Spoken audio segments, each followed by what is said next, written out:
Lion Nation, a pleasant hello to you out there.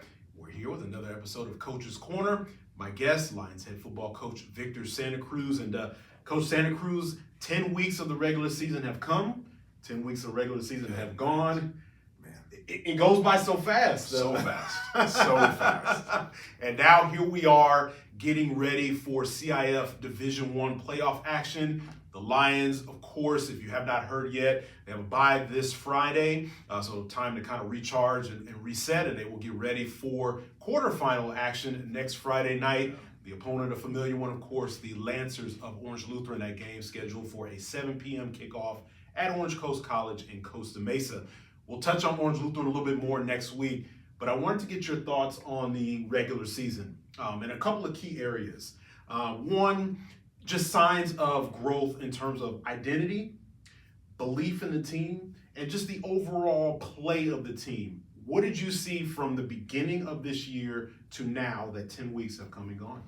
Yeah, those are great questions because as a head coach, that's really where you're trying to gauge the whole program. Obviously, every week has so much that you can get involved with and who the opponent is, what's going on. But you get that 30,000 feet view again, and you go back to January, and you go back to the seniors just really showing a tremendous dedication, how they went about their work in the weight room, on the field. And then you saw the rest of the cast just follow. You saw the coaching staff begin to build even better relationships with the team, the trust factor going way up. I always talk about there's 3 T's a team. You have the talent, you have the tactical, and then you have trust. And that trust component is really that big secret sauce is that you're trying to always build. I think you can only get to the very top if you have that trust tank's filled up.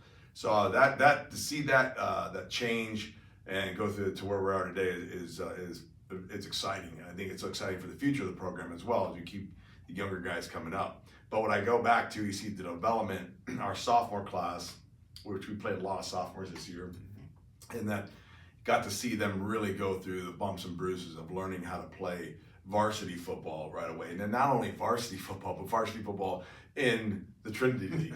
And so it's like no other place of playing varsity football. I mean, and I respect everybody who wears a helmet because playing football is a lot of hard work. It's just week in and week out in this league, it's going to demand you to have a more mature and higher, a lot more football acumen of just what you have to do, to compete and to be ready for it. So the bumps and bruises, them falling down, getting up, pat them on their back and say, hey, here we go, did you learn from it? So all the lessons they come are great. So now you get to the program with 10 weeks done, 11 weeks, including the bye week. I mean, golly, just where have we been doing this? It's a bittersweet deal because, and that's a cycle of athletics in high school and college is that that's the grains of sand of time of being able to have these senior class, these amazing relationships. These guys are running out. So it's just like last night's practice was just real spirited and just fun to be around them. This whole week's been a lot of fun. But, guys like Jake Flores, Axel Olander, Brett DeBerg, Al Ringgold, the list goes on and on of these seniors. You're like going, man, thank you, but golly, I was going to wish you had another year. Keep the sand. Yeah, just keep flip it all around. Yeah. So, but I think they're ready to go. They're like Jesus. Every senior in high school is like, okay, I'll have my time. Yeah, but I think all in all, they're at a place where they're just they're laser focused for the playoff run. You can see by the way they practice. You can see by the way they're going about their work. And I think as a coach, you're like, hey, this is all I can ask of you. We're going to give your best. Everybody give your very best. And now it's time to go. You talked about those battles in the Trinity League, and I wanted to touch on that real quick because if you just look at things on paper on a computer screen, you'd see 1 victory in 5 games. But obviously, you look deeper. Your coaching staff looks deeper, and you guys look for other signs of growth and other things that obviously you still want to work on. Right.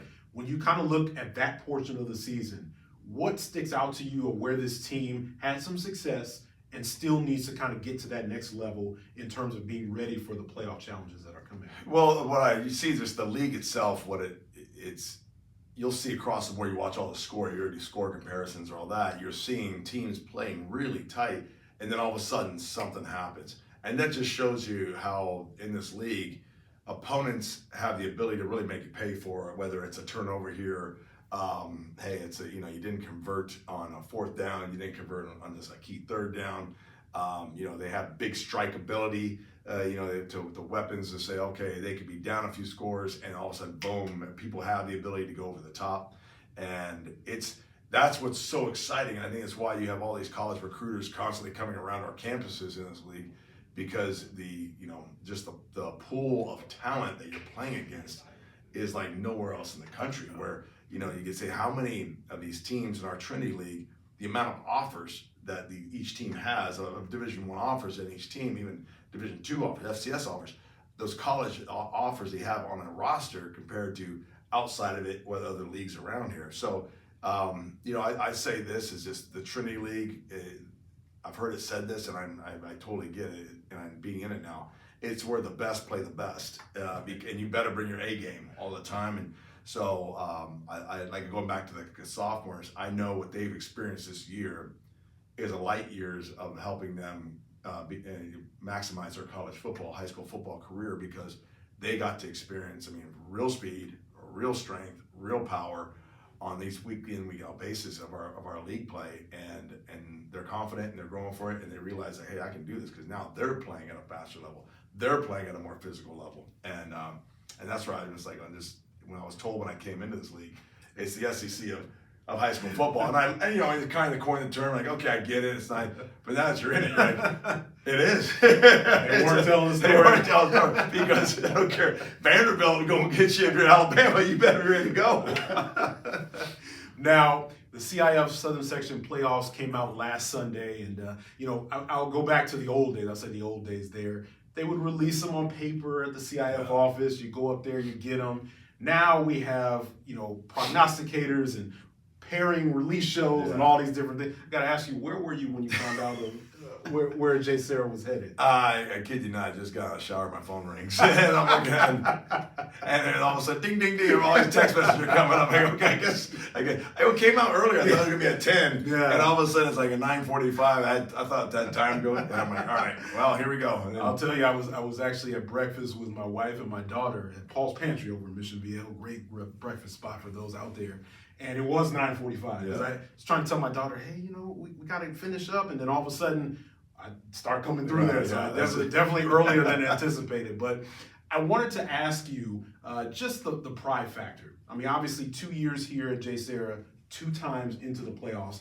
Obviously the numbers were trending that it was going to happen, but now that it is official, just talk a little bit about how that is coming into a situation where you're building from the ground up. And now you have that background of postseason for 2 straight years there. What does that mean for you? It speaks a ton to the players, and it speaks to the families in our program, the coaches, the commitment. One thing when you're trying to play at the highest of levels, when you know that that's your goal, it really takes a collective, a group of families, athletes, coaches, administrators, just saying everybody's pulling the rope in the same direction. And I've been doing this long enough to know that if you don't have everybody linked in together to say elevate it all, then it makes the task just almost darn impossible. I don't care how much talent you have.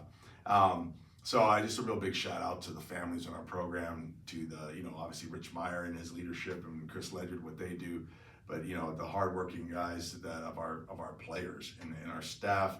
I appreciate them so much for all they've done. But you look at the 2 years, and you see this healthy, fun to be around, constructive, building champions while pursuing championships culture really just take root here and start to develop and grow. And so I'm excited for the future, what we have. I'm being in the playoffs again. I think our guys now are they're hungry to get after it. So the way I look at it is, yes, you have to have an eye looking far ahead as a head coach. But on the other side of it, I don't want to miss the moment knowing that, hey, we've got a really good football team and we're in the playoffs, and it's anybody's deal right now. All bets are off. Let's go. Well, he said it. Let's go. But hold your brakes, because it won't be this week. Again, the Lions will start the CIF Southern Section Division I postseason next Friday. Quarterfinals action. They're into the quarterfinals already. The opponent, again, Orange Lutheran, and we'll touch on them next week. 7 p.m. Orange Coast College next Friday, November 15th. Postseason time, ladies and gentlemen. We look forward to it. We know Lion Nation will come out and support. Coach Santa Cruz, enjoy your bye week, quote unquote. I know it won't be a bye week. It'll be a hard working weekend for you. And Lion Nation, we will see you again next week.